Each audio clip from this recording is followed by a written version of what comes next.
Hello, hello everyone. Welcome to this third conversation, which is part of the series How to Write About War, and based on the collection Insurgent Feminisms, edited by Bhakti Sringapure and Varushka Kanteli. You'll have to forgive me as a moderator. I am in Nairobi and we just had a power cut and a deluge of rain. So therefore, I look like I'm in the dark and you can probably hear the rain in the background. So good timing. Thank you, Rain. Can you hear me, Danielle and Valerie?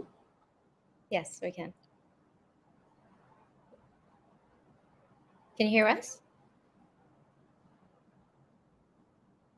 Can you hear me? Yes, we can hear you. Okay, excellent. So we've all been part of this book, and today's conversation is called Wounds of War on Health and Healing. And before we get started, I just want to take a moment to consider these especially crazy times that we're living in and the ongoing genocide in Gaza, in which over 35,000 people have been killed. And the theme of hospitals and health is especially relevant in this context, with the Israeli assault targeting hospitals all over Gaza. In recent weeks, we've heard about 49 or so bodies that were found in Al Shifa Hospital. We've also heard the story of Dr. Adnan Al-Bursh, who was tortured to death in an Israeli prison, and countless other stories of health workers, patients killed inside and around hospitals. So I'm Zahra Moloo. I'm a journalist, filmmaker, and more recently a PhD candidate in human geography at the University of Toronto. And my work in health was done with the ETC group, and we were investigating genetically modified mosquitoes for malaria eradication in Burkina Faso, and especially the ways in which the Gates Foundation and the US military funded research into this very dangerous genetic modification technology that was targeted towards people in rural Burkina Faso. So on the theme of health, today I'll be speaking with two contributors, Valerie Gruhn, an emergency trauma nurse who in this book writes about her experience with Doctors Without Borders in Iraq, and Danielle Villasana, a photojournalist whose contribution in the anthology challenges stereotypes about trans women in Peru. So I'm going to start with you, Valerie. In this book, you write about your experience as an emergency nurse, specifically in Mosul in Iraq in 2017, when you were with Doctors Without Borders during a battle for the control of the city. And your account is extremely harrowing and really brings to mind, at least for me, what's happening in Gaza. You describe people who come into the emergency room with missing limbs, people with horrific injuries, children who are malnourished. And so I'm wondering, why did you choose to write this piece, and how did you feel writing it and narrating the kinds of pain that you witnessed in Iraq? When I chose to write this piece, it was something that I chose to do really at the beginning of my assignment. I already knew what the context was and what the situation was, but what I didn't know was what I would experience, and I thought that I should write it down. So I didn't choose to write the piece for any specific purpose, but to just write down what I was experiencing. And over time, the piece evolved, and I would go back and forth on providing more context at the beginning, especially as I didn't really know Iraq or so much what the like ins and outs of the conflict. And but as the piece evolved, it became very cathartic to me, and I needed to write at certain points to release a lot of the emotions and the feelings that I felt as I was experiencing these moments with patients or with coworkers. And it was often also the only time that I had to pause. So as the conflict evolved, I became very much more, I would say, as a nurse at the beginning, you often end up, I don't know how to say it, but not that you're detached, but you choose to have a distance so that you can take care of these patients. But this became more and more difficult with the conflict, and the longer I was there, the more I became a part of the conflict, a part of the culture, a part of the team. Um, and so it wasn't until I came home and I reread this piece that I realized that actually this is something that I should probably publish, especially since many people didn't really know what was going on in Iraq, and were so detached from the situation over there that I felt like I just needed to broadcast it out there and be like, "Wake up! This is what's happening in Iraq, and this is what these people have dealt with, and even me." And and I was angry, which is why I broadcasted it and I wanted it published. But the challenge also for me was that when you write a piece like that is to be able to represent the Iraqis in the proper light, right? What I was an outsider, and it was really difficult for me to, and important as well, that I was going to represent my colleagues and my friends and Iraqis, and especially the people that I worked with and experienced these moments with in the right way, so that they could see themselves in these pieces. And I wonder, I mean, you speak about your experience, as a non-Iraqi, and you're coming to a place where there's a lot of death and a lot of pain. And in your piece, you write, people who survived had lost everything they had. They lost their homes, their limbs, their loved ones. I'd never seen so many wounded children. I never understood what it's like to live in a place where just being alive means you're privileged. And so, how did you, and perhaps how do you still grapple with your own positionality as someone who was witness to this war, but you also could leave, and you also had, I guess, the means, the privilege of remaining alive? It's complicated. Iraq is still very much an open wound for me, and I don't think I realized it so much until Gaza happened again, and it was like bringing me back to Mosul.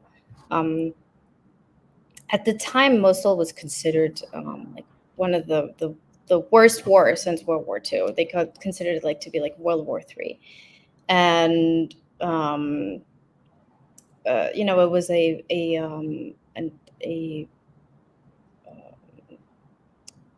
it was very similar to what is happening in Gaza, but also very different in other ways. And being in such a war takes a toll on you, I think, over time. But I didn't want to actually leave. So the way that our assignments work is that we're told when we're going and when our assignment ends. And having an end time to these assignments is actually a little bit helpful because it prepares you mentally to know, like, okay, I have a week left, I have 1 month left. There's certain things that I need to do, and then you also can prepare yourself to part from people as well. But in the case of Iraq, that didn't happen. We had we were evacuated, so we were attacked twice over a period of 2 weeks, and ended up having to evacuate. And the way that works is that something happens, and then you're pretty much just told, this is done. You're going back to headquarters, or like where the country office is. We're gonna discuss these, and then the things that happen, and then see whether you go back or not. And then when we were back in Erbil, this is where we had our coordination. We were told that we were not going back. So I never had an opportunity to say goodbye to my friends and colleagues, and that was something that I still very much struggle with.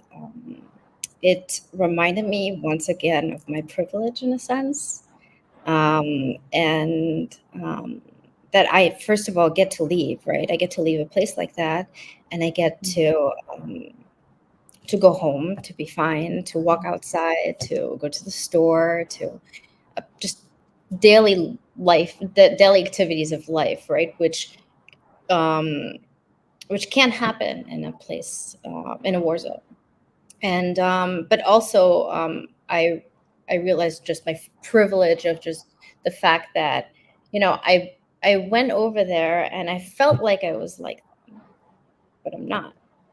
And again, this is why I think it was so important for me to be able to tell their story, because I don't think we realize how lucky we are half the time, you know. Absolutely.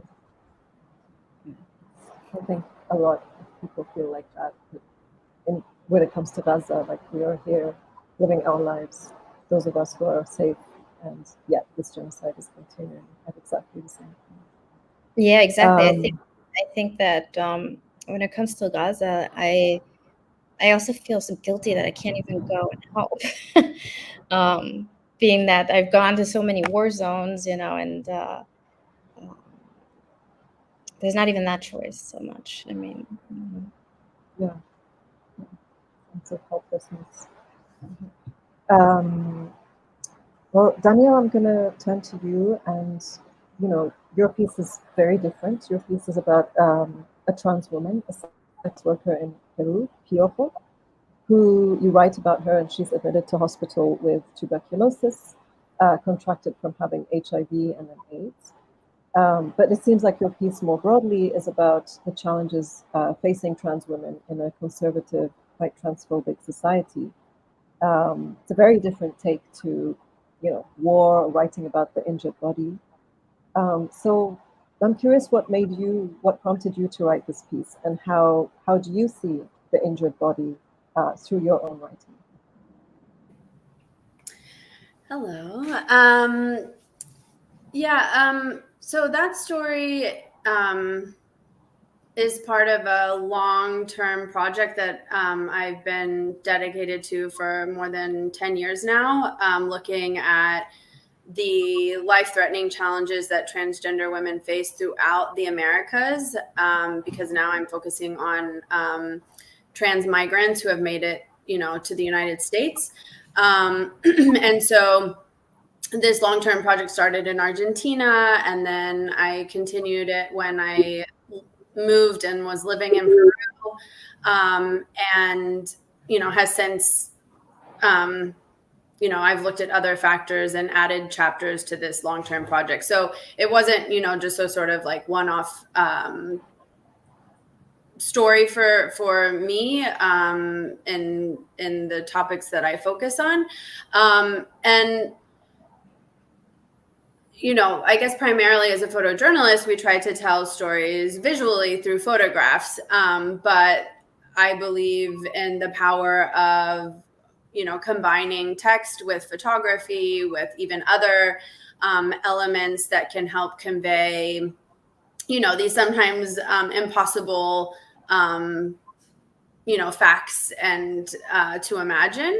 And so I felt like, that was a story that really could benefit from text, because there's a lot that you can't show necessarily through images, such as, what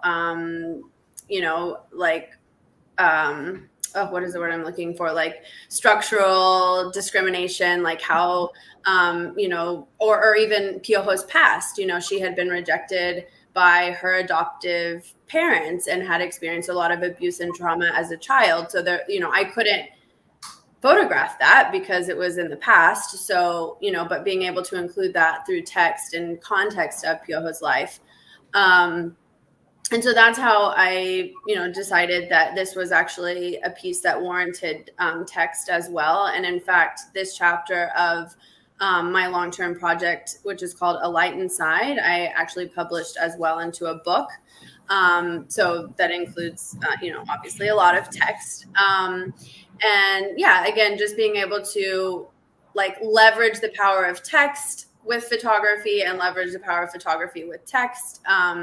That's there was just a lot that you can't explain sometimes through images. I mean, I love photography because it's almost a universal language sometimes, right? But depending on who you are as a person and where you're coming from and your experiences and your knowledge, like you may interpret an image in a different way than someone else. So I think that's where text can also be really important, not only to explain things that can't be shown through images, but also to make sure that the message that you want to convey is being conveyed. So that's how it came about for me to write, in addition to the photography. Okay. And so in your piece, the story you tell about Kyoko is that she goes to hospital when, because she's ill, but she's already in need of urgent care. And you explain that it's very difficult for trans people to go to hospital because of these structural issues, because of the discrimination they face, not having government identification cards or health insurance. Can you tell us a bit or explain why there's this complex diversity of factors that make it hard for trans people in Peru to access healthcare? Yeah, and I would, argue that it's difficult for trans women, worldwide to access, basic human rights, upward mobility, because of, structural discrimination and transphobia, these very deep-rooted phobias that really begin even in childhood.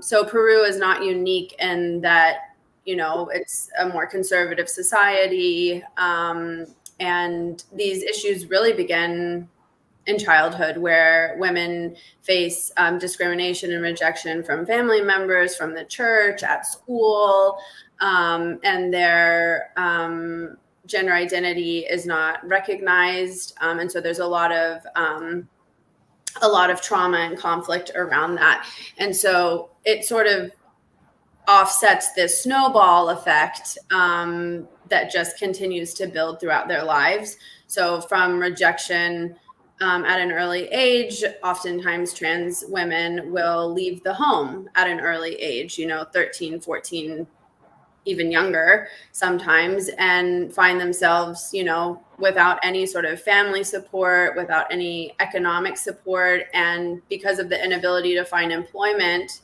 again, because of that transphobia and discrimination, because, looking for employment, oh, my name is, Alexa. Oh, well, that doesn't match the gender identity on your identification. So if you want to come and work here, you have to come, appearing as your, sex on your identification card. So then there's a inability to find employment, which then leaves oftentimes sex work as people's only option. And then sex work exposes women to violence from clients, police, partners. And, when I lived in Lima, I lived in the neighborhood that the women I was photographing also live in. So, I mean, the police presence is constant. I mean, it's just all of the time. And then again, it's not only the discrimination and the violence that people are exposed to in the family, in the home space, on the streets, but then also in spaces like educational spaces and hospitals. And so there's a great fear that trans women often have by, they don't even want to go to the hospital because they've heard from friends, or they know someone who died because they couldn't get the care that they needed because, of transphobic comments that were made, or even just fellow patients, that, fear of even having to be in spaces that are not welcoming. And so oftentimes, people will wait until it's too late, right? Because oftentimes it's like, okay, you hold out, but then you got to go, right? And then it's too late, especially with things like HIV and then those sort of opportunistic diseases that occur as a result. So yeah, it's just, it's like, it's a snowball effect. And so my intention, with the work that I do and with, for example, the book that I published is try to raise awareness and educate people outside of the trans community about these very real consequences that transphobia and discrimination can have on trans women's lives. And just to throw like a couple of statistics out there, most trans women throughout Latin America don't live past 35 years old, and nearly 80% of trans homicides globally occur in Latin America. So, this discrimination and transphobia has like very, very dire consequences for these communities throughout Latin America, and and the world. I mean, we have to really look at the numbers and think, are there even numbers being gathered in other regions, right? So because of the visibility of trans folks in other regions versus Latin America. Yeah, it's definitely something that's a problem here in Kenya as well, the kind of transphobia that's led to people being killed. And as you say, it's so many interconnected aspects of that. Well, I want to ask you both specifically about the injured body. Valerie, your piece really, as we were saying, really makes us think of what's happening in Gaza, where images of injured bodies are all over social media. So, people are saying that this specific genocide is the most documented genocide that we've ever seen. But what does it mean to narrate, to write about the injured body, or to narrate the kind of story that you did, when there isn't an outcome after all this outrage of seeing and witnessing and writing, and when the injured bodies keep arriving, like when this genocide keeps going on for months and months, and in Iraq, where this war went on for years. And Danielle, in your piece, I would say, the injured body, again, like you say, carries the impact of this accumulation of different factors, of structural violence, of gendered violence.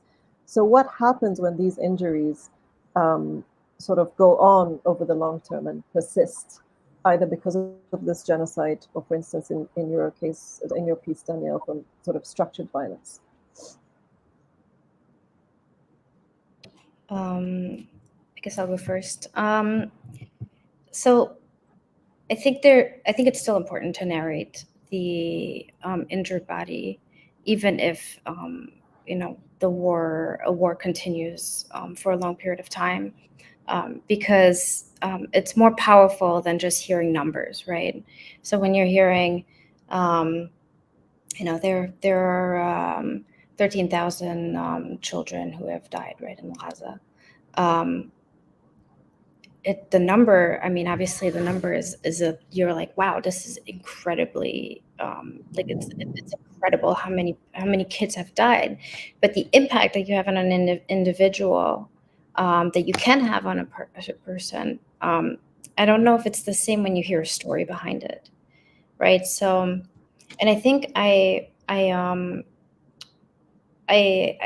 dealt with that while I was while I was writing these stories, because it's not easy to narrate the wounded body either, because if you make it too gore, right, or if you're too medical in your terms, then you're going to lose an audience that might not want to hear these stories, right, or an audience who just doesn't understand all this medical terminology and all this jargon that is very boring for some, right? And then, but at the same time, it's also difficult because as you're telling these stories of people who may have passed, right, or who survived, you're telling somebody's life. And so when you're narrating their body, and then this is also just being respectful to an individual's body altogether, even if you're talking about it, right, you want to make sure that you're giving them the dignity and the respect, right, that they deserve when you're telling their story.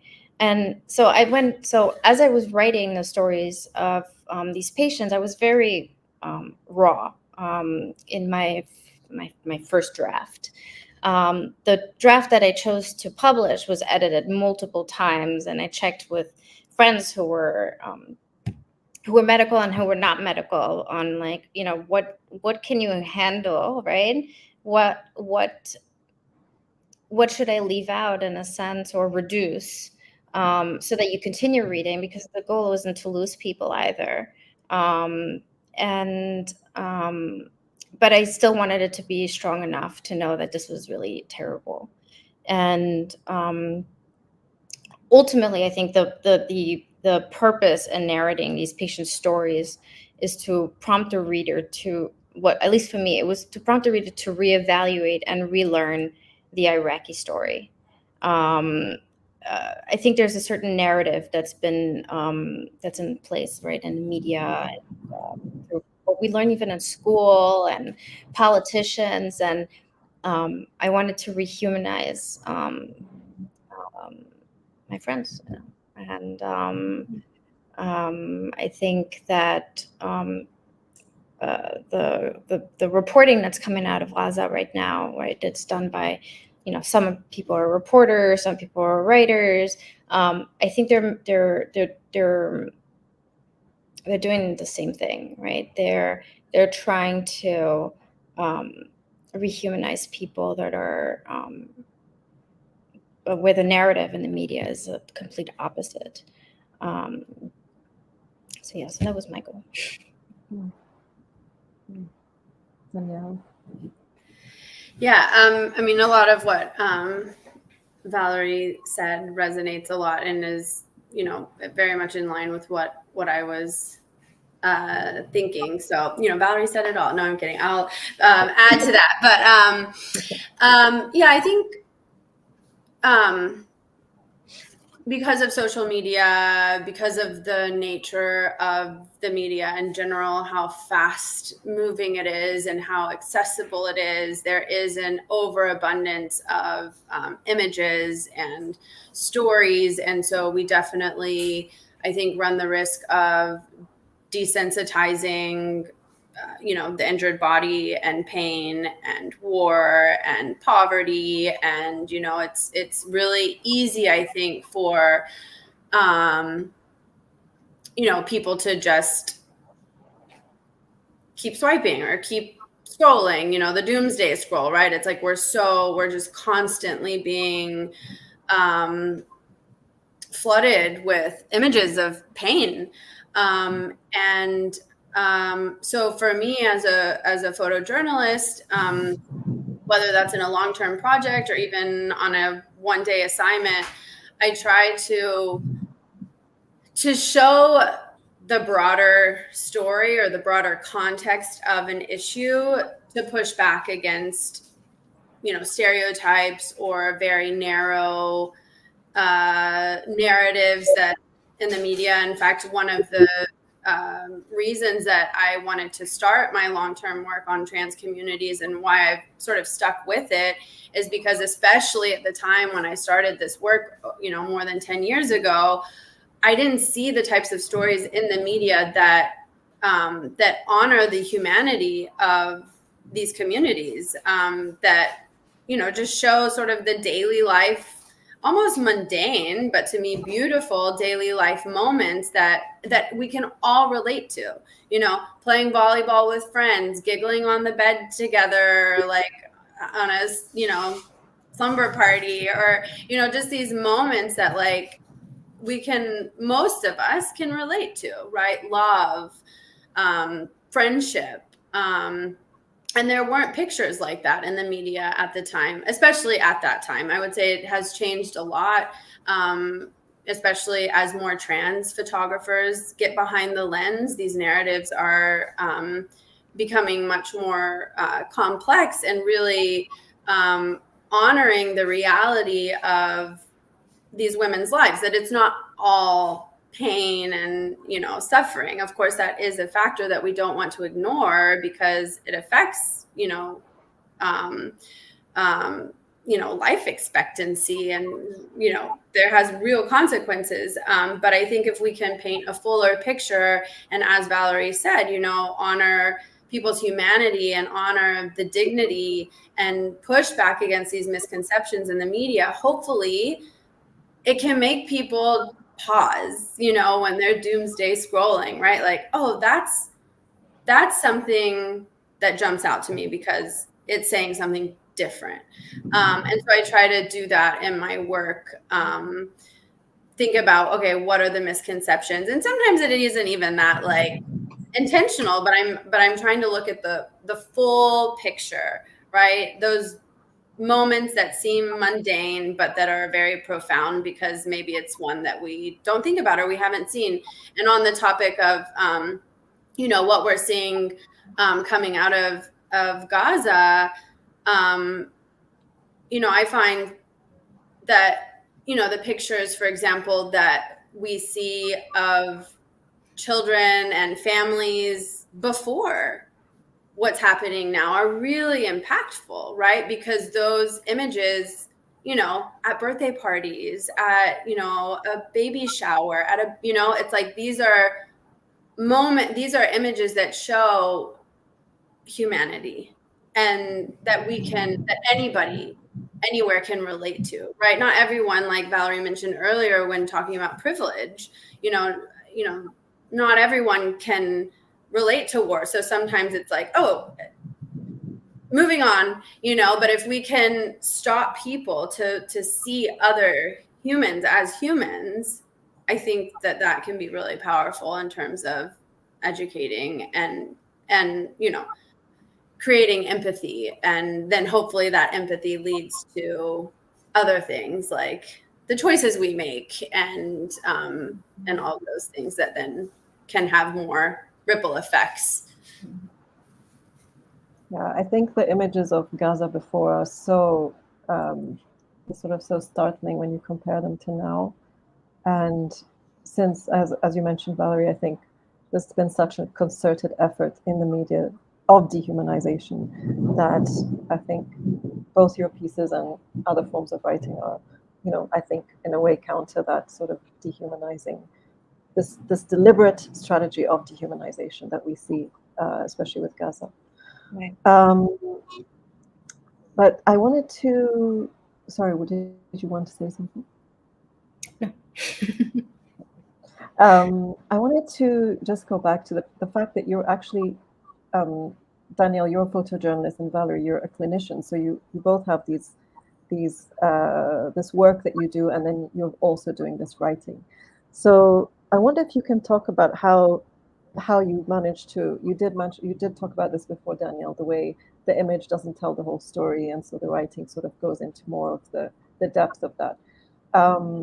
But can you talk about how you managed to do those two things in the context of your work, Valerie, in terms of working as a clinician, but then also in a way standing outside in order to narrate, and what you've spoken about how the act of narrating has an impact in our world and what you want people to know. But how do you work with your two sort of hats of working as a clinician and being very hands-on, and then also writing about what you've seen?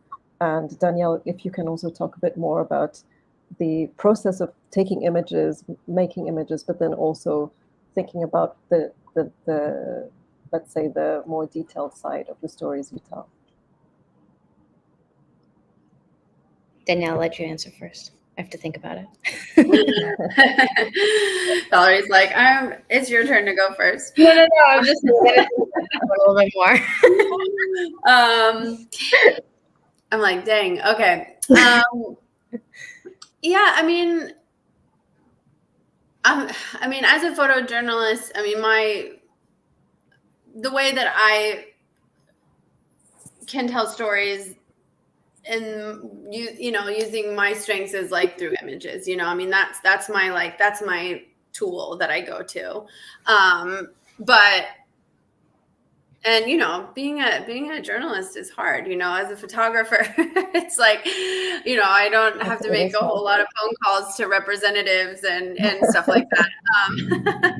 I always joke that, you know, the photojournalists kind of have the fun job. But, you know, it's not. I think so. I mean, it's just really important. I mean, you can't put something out there without context, right? Even if it's something as simple as a caption. And so I joke about that, but I mean, there's a lot of like research and investigation that goes into even like photo-based stories, right? Because I mean, even before I started this long-term project, and throughout it, of course, there are lots of times when I'm, sitting down to research and read. And I mean, there's a lot of reading and a lot of writing that goes into it. And again, just kind of leveraging the power of photography. I mean, we haven't talked about like audio or video elements. I mean, there have been times where I've incorporated, video and audio into the work as well, because just to hear someone's voice is so powerful. Like I love radio journalism because you can hear people and their voices, and there's something really, really powerful about that. I mean, on my website under A Light Inside, there are, some video clips as well where you can hear women's voices, alongside their portrait. So I think, again, just using those tools in unison is really can be more impactful than just one medium or one element on its own. So yeah, just any way to try to connect with the reader or to get someone to stop and look at, your piece.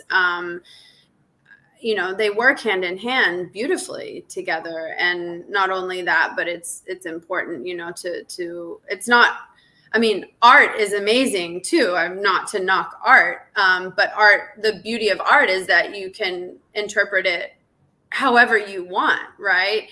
But in journalism, because it's, we're trying to convey facts and truth, and, you have to provide context through research, and you can't just put something out there and hope that people like get the message that you're trying to convey, right? We really have to have all of these things work hand in hand. Whereas like with art, there's more freedom to interpret it based on who you are, your life experience, and that's why it's also really powerful. So I hope I didn't go off on a little tangent there. And not to knock art. I mean, art is also, right, it's all meaningful. But I think the meaningfulness of journalism is different. And yeah.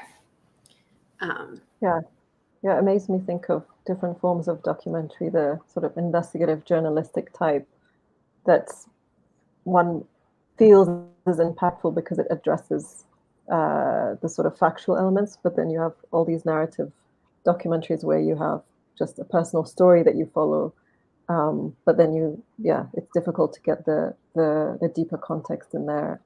So yeah, I guess they all have different ways of having an impact on the world. What about you, Valerie? Your work is as an emergency clinician, a nurse, and also then you're also writing. So Right.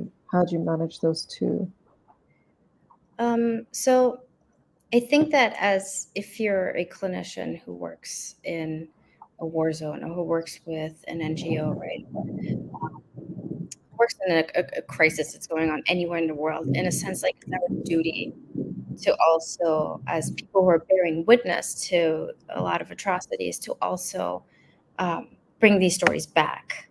And it's not that simple for us, because I mean, we're not like, I don't really consider myself a writer in any way. I'm a clinician, I'm a humanitarian aid worker, and yes, I've written, but to think of myself as a writer, I think it's a reach in a sense.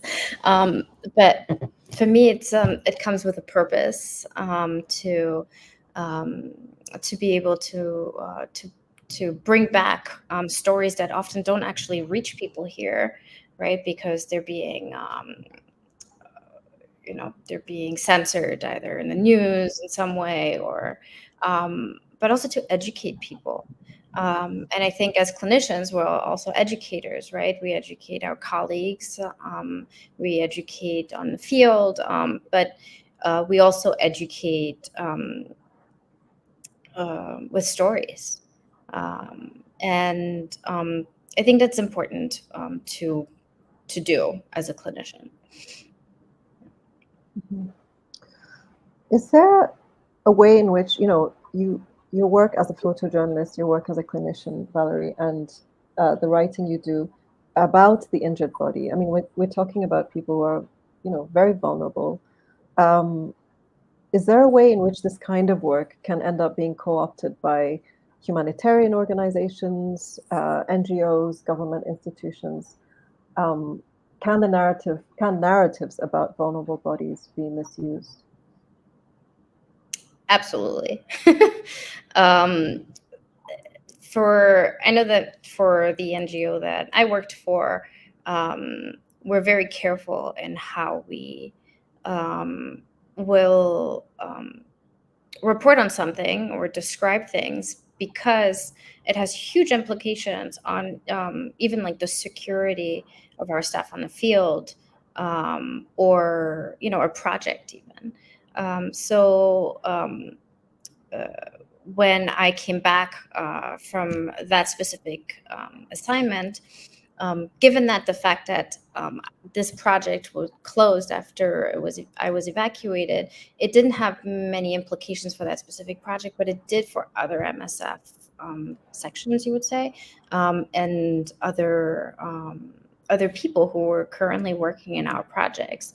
So you have to be really careful and how you will, I guess, bear witness, right, or broadcast some of these things that you've witnessed, especially because it can have a huge impact on the project and on the mission. And we're seeing this in Gaza, I'm sure, where the more we're speaking against what's happening, the more it's difficult for entry. That's most likely why humanitarians cannot enter Gaza the way that we are able to enter in other places, because you don't want people to speak out. Yeah, I mean, I think that narratives can be misused by all kinds of entities, because everyone has a not goal, but what's the word I'm looking for? Everyone has a strategy, what was it? An agenda. Thank you. Yeah. I know it's 6 p.m. for some of you, but it is still morning for me. But an agenda. Thank you. And I think what I love so much about being a journalist is that, of course there is bias and we have to be really careful of that. But I think what I love about journalism is that it really is striving for, like, these are the facts and this is the truth. And, that's what we're striving for, right? Of course, in practice, it is not often, it often misses the mark, which again, that kind of goes back to, like, my goal as a photojournalist is to try to think about that a lot and how that affects my approach as an individual. So absolutely. I mean, this can also, be co-opted by humanitarian or governmental organizations. And I think that's why it's really important to think about, as a photographer, to think about copyright, or, where you are allowing your photos to go and how they're going. Because as a photographer, sometimes, like, if I try to get a story published in a publication, oftentimes, there might be a writer assigned to that story. And if it's something so personal, like this project I've been working on for more than 10 years, it's really important, for me to have some sort of, like, not control, but like to make sure that the narrative is being told and that in a way that is most true to what is actually happening, right? That it's not sensationalized in any way. So I think there's, like, we have to be really careful with the work that we do and where it ends up and in whose hands it ends up in. And sometimes, you know, as a journalist who just gets assignments, sometimes I don't always have that control. But that's why personal work to me is, I mean, that's another factor of why personal work is so valuable, I think, because you do get to have a little bit more control of the narrative. And I mean, in my personal experience, I mean, again, intentionality, right? I've partnered with, you know, NGOs or, for example, with A Light Inside, I partnered with a very prominent trans activist in Peru, Leila Huerta, to, you know, talk about this issue and to, you know, provide the book A Light Inside free of charge to, you know, universities and clinics and hospitals. So that was a positive experience that I had. But there's an intentionality there, right? And making sure that, you know, everyone is like on the same page about whatever it is that, you know, you're focusing on that or that you're working on, right? So I do think that we need to be very careful about, you know, who we work with and have those conversations because, yeah, absolutely. I mean, again, because everyone has an agenda, you know, NGOs need to fundraise and, you know, I mean, everyone is trying to, but I think what, at least in my experience, being able to partner with, you know, NGOs like Amnesty International, it's like, again, just having those conversations about what is the goal that we're all trying to accomplish here and how can we work together to do that in a way that respects, right, the issue or the people or the communities and that doesn't like use their pain, you know, to accomplish another end, you know? So, yeah, I mean, that's definitely something that we have to be careful about. Yeah. Zahra, what's your experience been when it comes to writing about war? Just curious. So I was a humanitarian reporter many years ago. I used to work for what's now the New Humanitarian, and I covered some of what was happening in the West Bank in Palestine in 2012, and also went to Libya to look at what was happening in terms of the humanitarian stories when after Gaddafi had been was killed in Libya. I do more environmental reporting and looking at sort of extraction, mining, conservation, and violence around those topics now.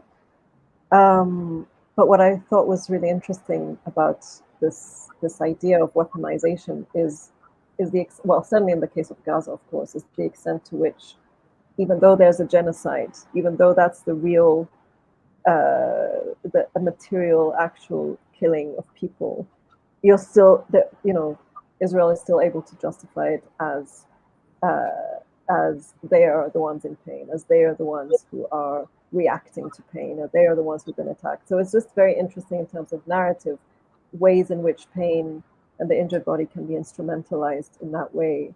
And on the counter side of that, I mean, really disgusting and horrific, you know, in the early months of the genocide, those videos that came out of Israelis making fun of Palestinians being bombed and sort of putting on costumes and mocking them.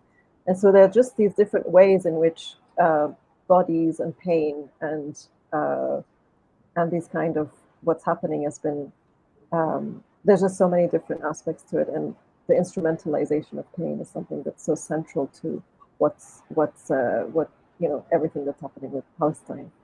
And, you know, including, you know, using homophobia as a kind of way to say, well, if you were gay in Palestine, what would happen to you? And someone wrote today, well, you'd be killed in the genocide on Gaza, as opposed to, you know, the pink washing that Israel always uses to say, well, oh, if you're a gay person, then you'd be treated so badly in Palestine, you know.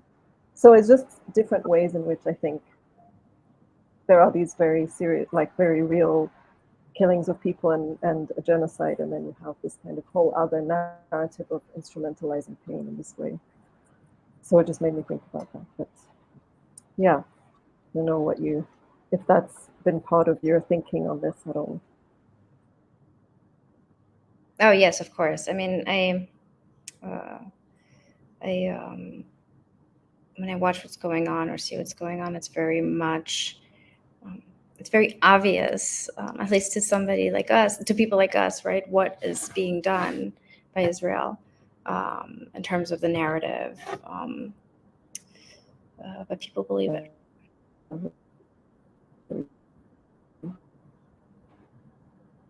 I think Zahra, we. Yeah, a little.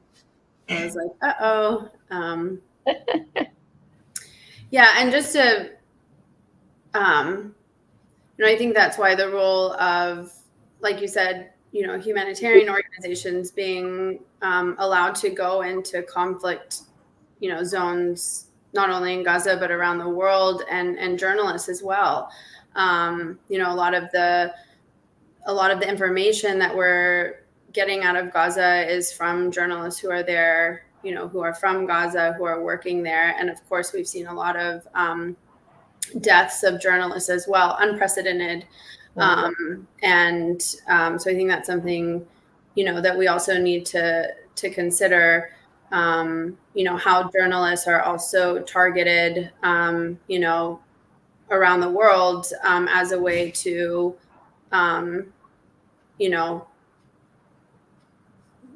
silence, stories and truth that are, coming out of, certain situations like war. Mexico also is a very dangerous place for journalists. So, it's definitely, a fear, right, that that journalists shouldn't have for simply telling the truth of what's happening on the ground. And so, yeah, unfortunately, that's a reality that journalists also, have to deal with, is like their own personal safety and just trying to get the truth out. Right. I wonder if, just going back to your pieces, I'm curious now that, you've been away for a while, I guess, from Iraq, Valerie, and Danielle, I'm not sure if you've been back or have been still reporting on Peru, but can you tell us if anything sort of changed since you wrote these pieces? You mentioned that you really wanted people to know the story of Iraq and about your friends, and to have a sort of rehumanization of what was happening, Valerie, in writing this piece. And Danielle as well, like, did you, very sadly, well, I don't know if I should mention this, but in your piece, the character you write about passes away. And so has anything changed in terms of access to healthcare? What's been the development since you've written these pieces? Valerie, if you don't mind, I'll go ahead. I'll go first. I'm like, this is one where I do know what I'm going to say. I'm just kidding. So, okay, I'll kind of go backwards. So Piojo, yes, she is. She unfortunately passed away very shortly. Yeah, she passed away very shortly after I met her, and after Piojo passed away, a trans woman that I had started photographing at the very beginning. She was one of the first trans women I was started photographing in Lima, and the person that I was closest to in terms of, like, documenting her daily life, like all the time. If I wasn't at work, it was like I was dedicated to, photographing this community, and oftentimes it was Tamara. And when Piojo passed away, because it was Tamara who had introduced me to Piojo, she sort of, I say confessed because it was so hard for her. I mean, we have a string of text messages where she's like, look, I want to tell you something, but I'm scared to tell you. And, trying to, like, navigate that as a journalist, not like, oh, well, you can tell me, but like allowing space for the person to, like, tell me when they're ready. She told me that, she also has HIV. And so she went through the same process as Piojo, trying to navigate the healthcare system. And then unfortunately, she also got tuberculosis, so she was dealing with that simultaneously. And just the way the healthcare system is structured and the public healthcare system is really, really tough, like really hard. And so then you add the added layer of or vulnerability of being trans, you know, it's just almost impossible. But, you know, she really was dedicated to, you know, sticking with the treatment. And but it was really tough. It was really tough. And unfortunately, Tamara also passed away. And it was right after her 30th birthday. And she, you know, one of the things that I always remember her saying actually is, you know, why would I live past 30 in a world that treats me less than human? I mean, this is something that she would say, almost one of the first things she said to me when we were first starting to get to know each other. And in the same way that I think, Valerie, someone at some point mentioned, like, we don't think that these things are going to happen to us, like the privilege. I felt like, because I was so close to Tamara, I just thought, like, I don't know, I just never considered that she could also be part of these, like, horrific statistics. And so I dedicated the book to Tamara. And in 2018, when I went back to Peru, so I lived in Peru for 3 years from 2013 to 2016, but kind of continuously went back at least once a year up until the pandemic. In 2018, I went back to launch the book and collaborate with Leila Huerta and, you know, a university to give educational campaigns throughout the city. I went back to the hospital. Dr. Matos is included in the piece that I wrote to tell him about the book and to try to see if we could have, you know, a presentation at the hospital.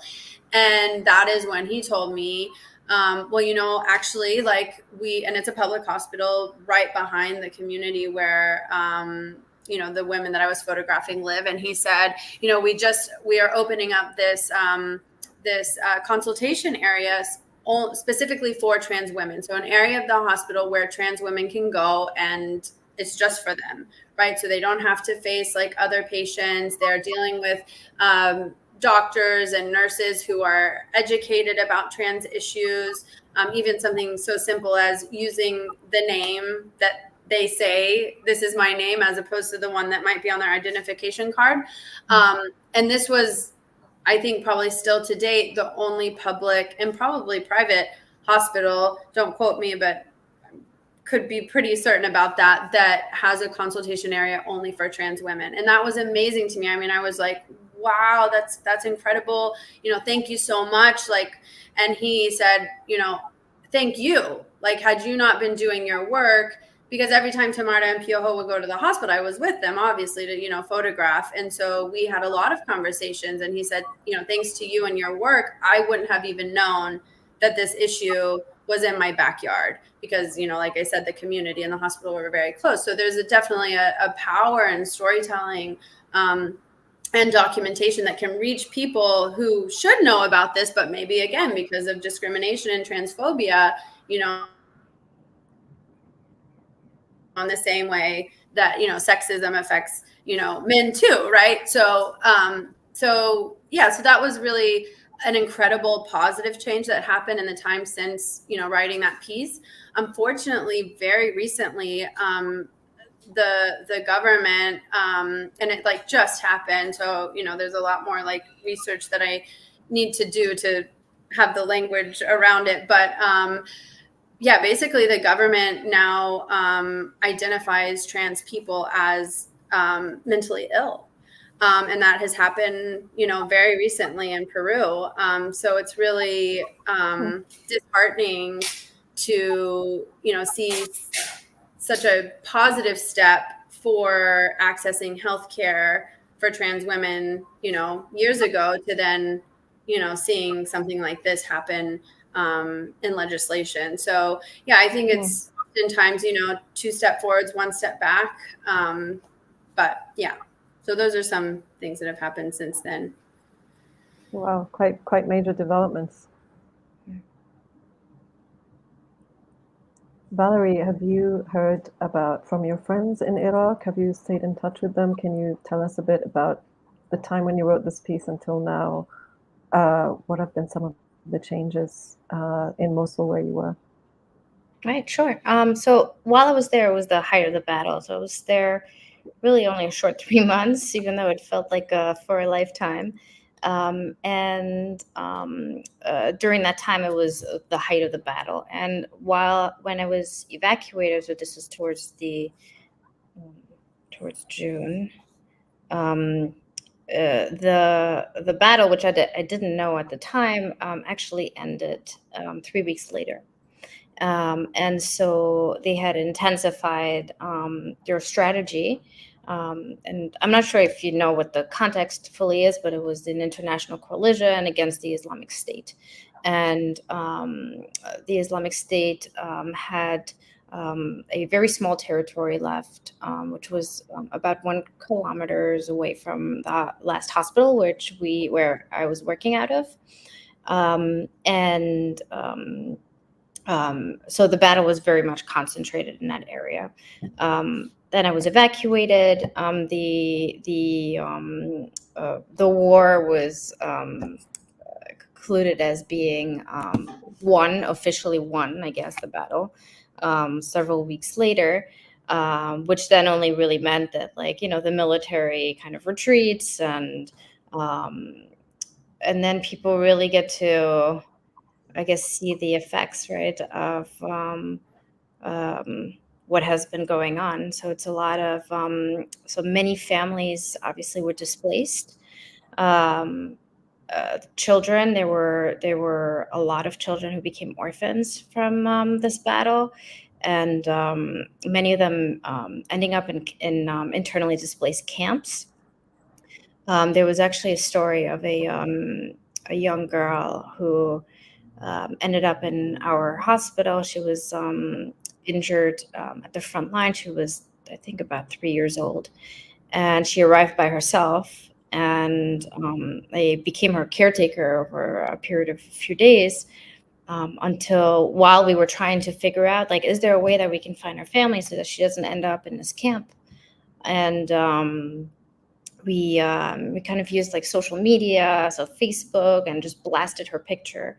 And were able to get her uncle actually recognized her through social media, came to our hospital.